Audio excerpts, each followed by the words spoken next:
You're back with The Nation.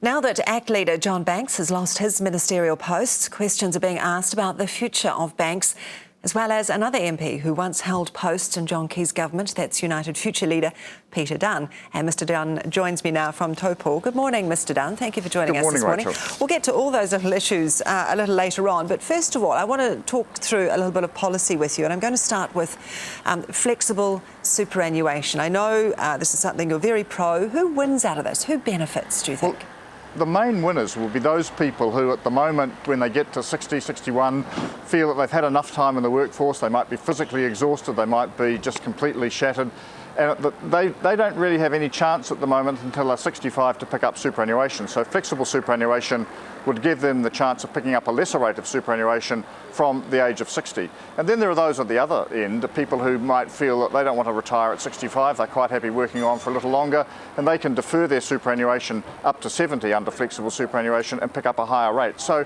I think the winners are at the margins, but it's about giving people choice and more flexibility in terms of how they plan their retirement options. OK, so super's quite an issue at the moment already, and it's unaffordability, if you like. How is this affordable? Because the Retirement Commissioner says it's not. It'll be more expensive. Well, no, I don't think it would be more expensive, because for every person that decides to go early, someone will decide to go late. What it effectively will do will put if you like, a platform, a level playing field across the board. It certainly won't cut costs, but it will stabilise them at this point.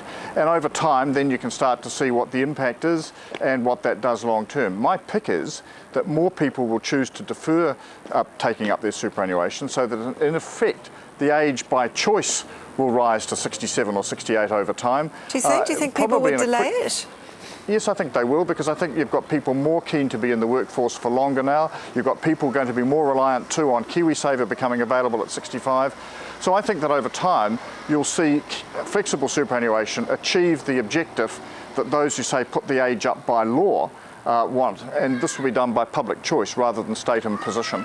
All right, I'd like to talk a little bit about planned changes to the Resource Management Act. I know you're a little bit miffed with the government about speeding up the consents process. Why does that frustrate you? No, I'm not opposed to speeding up the consents process at all, but I am strongly opposed to changing the principles of the Resource Management Act. What the Resource Management Act does at the moment is say, here are some environmental principles and safeguards against which decisions have to be made. Now, I think there's a good case for speeding up processes and streamlining those processes. But what the government's seeking to do is say, in addition to doing that, we basically want to rejig the whole set of principles so that the environment doesn't become the backdrop.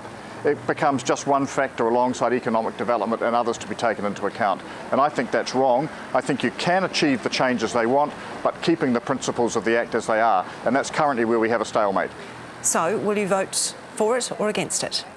Well, at this stage, we're still talking about what the bill will look like. It is yet to be drafted, and both the Maori Party and United Future have made it clear to the government that to get our support, and that's the support that's going to be needed to get the bill across the line, they will have to make sure there are no changes to the principles of the Act. So that will be the bottom line? That is the bottom line. As I say, we're both happy about the process changes, but we're most unhappy about changes to the principles, and we're currently in discussion with the government over those. OK, so you'll vote against it unless it meets this condition? That's what we've made very clear to the government, and as I say, talks are ongoing. OK, let me put some quick-fire questions to you, if you like, Sure. Mr Dunne. The lowering of the drink-drive limit, I think, from 80 milligrams to 50 milligrams, this is a Labour bill. Will you support it right the way through? Yes, I will, and the reason is very simple. I've always been in favour of it. I opposed a similar Labour amendment last year to the Sale of Liquor Act simply on the technicality that was the wrong piece of legislation to change. So, if you like, I'm hoist by my own petard. Now that this one's been proposed as a change to the Transport Act, I think it's the right thing to do, and I will be supporting it. Deep sea oil drilling, will you support the government on this? Well, I think there's a lot in the Greenpeace report that we need to take very careful note of. I think it's a timely and quite scary reminder.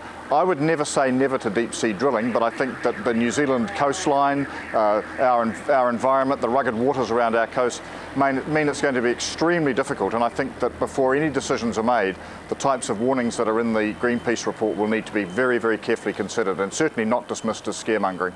All right, John Key has given John Banks a pretty clear idea of what he needs to do to get his ministerial positions back. Has he given you the same guidelines as to what you need to do?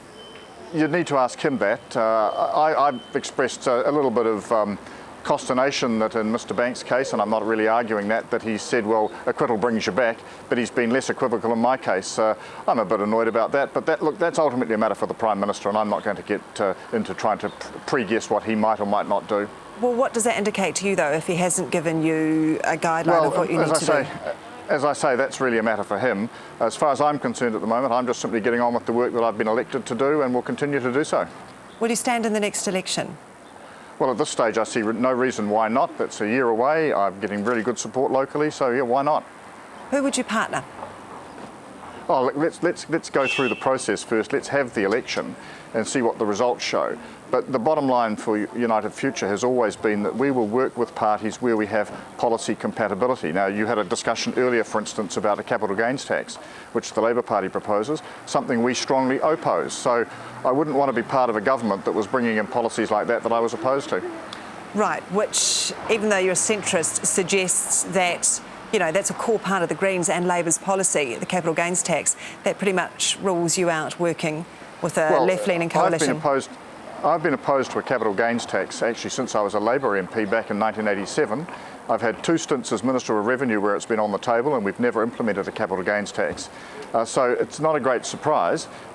Parties are entitled to take their positions, but as I say, at the end of the day, when you're forming governments, you want to form governments not of convenience, but where you've got governments where people actually agree on what you're going to do. And I'm simply saying there are policy issues like that are major obstacles. Major obstacles you could pretty much rule out working then with a Labour Green coalition. Well, look, I'm not going to make that call today, Rachel. But okay, what I'm so that rules saying, it in. you can draw your own. No, I will. Just let me finish. You can draw your own conclusions. The decisions are made on the basis of policy compatibility. Things like a capital gains tax, higher taxes for higher income earners, abolition of the Families Commission, opposition to the Game Animal Council, all of which are the opposition to those moves are all key parts of United Future policy. Parties that propose to do those things are unlikely to get our support. But let's have the election first. Let's see if this is even an issue to be worried about. OK, well, let's just assume that we have had the election and you are in a position to help a party form a coalition government. Would you insist on a ministerial position? Oh, look, I don't negotiate coalitions in advance, Rachel, but what I would insist on is that we have policy compatibility, and if we couldn't achieve that, then frankly there would be no point in the other discussions taking place. How would you describe your relationship with the government at the moment? Oh, I think it's professional. I'm a confidence and supply partner. I work closely with them on a range of issues, but obviously, since I'm no longer a minister, that relationship is not as close as it once was, and you wouldn't expect it to be any other way. Would you like your portfolios back? I enjoyed being a minister because you can achieve things, but as I say, what happens in the future is, in the first instance, for the Prime Minister to resolve, not me. All right, Peter Dunne, appreciate your time this morning. Thank you so much. Thank you.